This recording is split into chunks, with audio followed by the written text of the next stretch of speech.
I think a lot of times people have a bottom line in life, and my bottom line is beauty. It's what I am about. It's where my greatest pain has been. It's how I engage with the world. It's how I engage with the infinite. What I see, what I hear, how I put the world together, it all comes from a context of beauty. And it was very heartbreaking for me to realize at a reasonably young age that the world did not find me beautiful. I was not the right body type. I was not the right presentation. I didn't know until much later, of course, that no one is.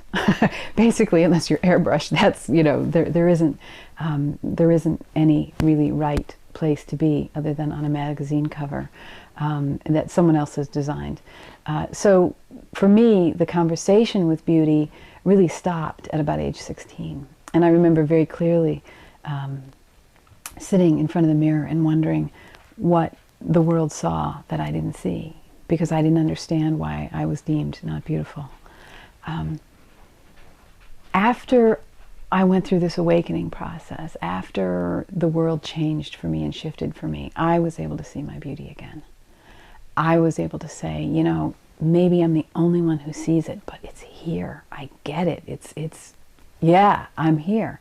And that does not mean that I have any ideas of grandeur that someone's going to put me on the cover of a magazine, because I'm not that kind of a beauty. But I'm a real beauty in my own eyes. And would I like to give that to other women? Absolutely. I would love for women to stop looking in the mirror and saying, oh, this, oh, that, you know, and really looking at it and say, you know, I knew you were here. I knew you were here. And thanks for coming back. So in our family, we watch movies. My kids are into movies, and movies are a big thing for us. So there's this movie, Rat Race, which I can't say I'm terribly proud is one of my favorite movies, but it really is. It's very, very funny. And there's a character in it who's very innocent and very exuberant, and he says, you know, it's a race and we're winning.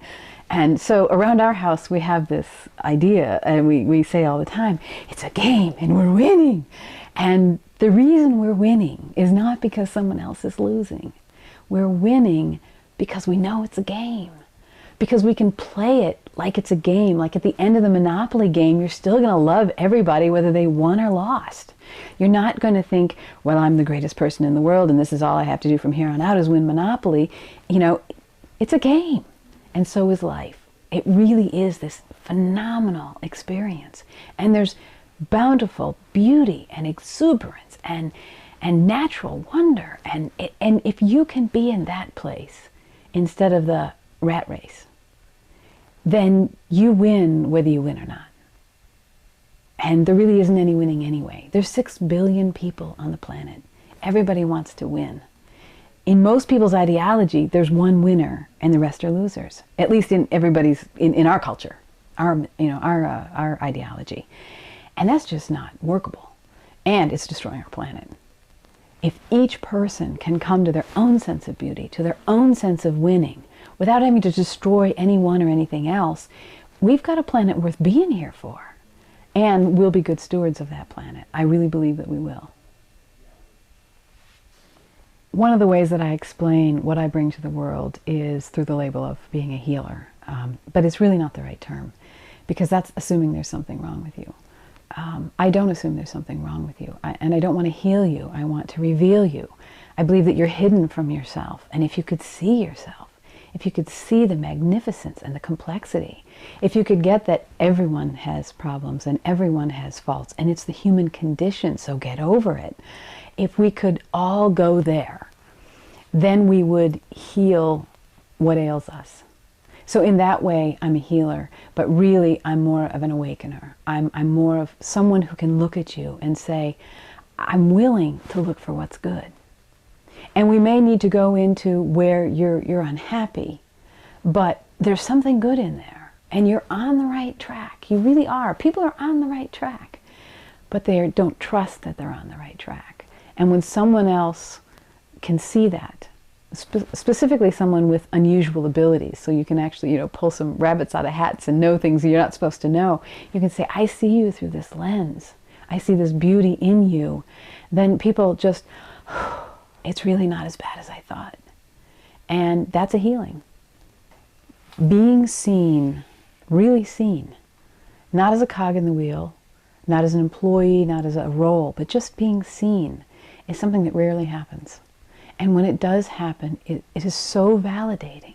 It is so powerful that something new begins to emerge out of us, out of its own accord. Something that was waiting for that sunshine, for that water. Something that just said, won't someone please see this beauty, this talent, this capacity besides me? I need to be seen by more than just me. And maybe even I've forgotten it.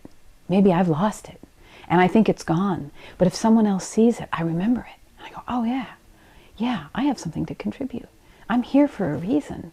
It is a game, yes, but it's a game that I have a place in.